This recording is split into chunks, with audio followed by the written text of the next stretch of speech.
अस्सलाम वालेकुम, खुश आमदीद कहता हूँ अपने YouTube चैनल के ऊपर वाली वीडियो आप सब लोगों के लिए बनाई जा रही है। मार्केट के अंदर नया ऑटो रिक्शा साजगार का आ चुका है, लेकिन अभी तक उसकी कीमत नहीं पता चली। वीडियो को शुरू से लेके एंड तक लाजमी देखिएगा। बड़ा बेहतरीन ऑटो रिक्शा मार्केट के अंदर आया है। लोग कार छोड़कर ऑटो रिक्शा लेने पर मजबूर हो जाएंगे, क्योंकि उस ऑटो रिक्शे की डिजाइनिंग ही इस तरह की गई है। उससे पहले आप लोग मेरे चैनल को सब्सक्राइब करें, वीडियो को आगे ज्यादा से ज्यादा शेयर करें। ये वाला ऑटो रिक्शा आप लोग देख रहे हैं वीडियो में चल रहा है। व्हाइट कलर का ऑटो रिक्शा है। दो ऑटो रिक्शा है, एक पुराना है एक नया है।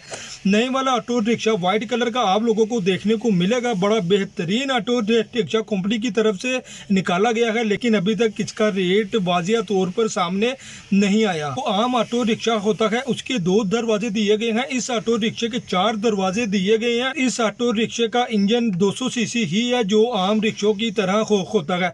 यानी कि ईच एंड एवरीथिंग, हर चीज पुराने ऑटो रिक्शे की तरह दी गई है। सिर्फ 4 चीज़ों का इजाफा किया गया है और कलर को चेंज कर दिया गया है। बड़ा बेहतरीन ऑटो रिक्शा है। वजह से मैंने आप लोगों को कहा था लोग अब कार छोड़कर ऑटो रिक्शा लेंगे, क्योंकि यार उसकी डिज़ाइन ही कुछ इस तरह से किया गया है। बड़ा बेहतरीन ऑटो रिक्शा बनाया गया है। तक इस ऑटो रिक्शे की कीमत वाजिया तौर पर सामने नहीं आई। तो रिक्शे का नाम है साजगार फैमिली मिनी कैब। बड़ा बेहतरीन नाम भी रखा गया है। बेहतरीन रिक्शा बनाया गया है, अंदर से पूरी कार की तरह बनाया गया है। तो पुराने रिक्शे से ये वाला रिक्शा बड़ा बेहतरीन रहेगा। साजगार का रिक्शा है, पावरफुल ऑटो रिक्शा है।